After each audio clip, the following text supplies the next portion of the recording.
In today's video, I'm going to teach you how to use Shape Builder tool in Affinity Designer. The Shape Builder tool is a fast visual way to combine and cut shapes so you can craft custom icons, logos, and illustrations without diving deep into complex Boolean operations. We'll start simple, then build up so you can clearly see how each action affects your artwork. First, open Affinity Designer on your computer.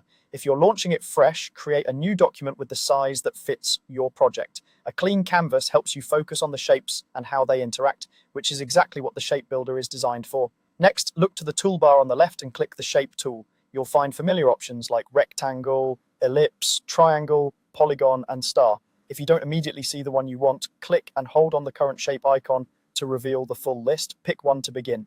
Now select a few shapes to work with. For example, draw a couple of circles that overlap, or place a rectangle behind a triangle. The key is to create overlaps because the Shape Builder works on the regions formed where shapes meet. As you draw, consider using simple colors with a visible stroke so the intersections are easy to see. If you want perfect circles or squares, drag while holding a modifier key to constrain proportions.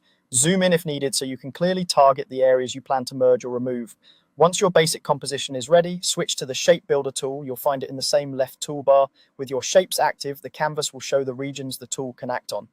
Think of the tool as having two main actions, plus to add and minus to subtract. In add mode, drag through the areas you want to fuse into a single shape. You'll see a highlight indicating what will be combined, release to commit. To cut away, switch to minus and drag across the regions you want to remove. It's highly interactive, so take your time to trace only the parts you need.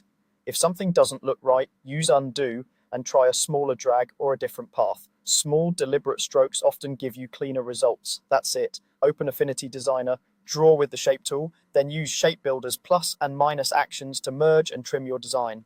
Practice with a few overlapping shapes, and you'll quickly get a feel for how to sculpt exactly the form you want.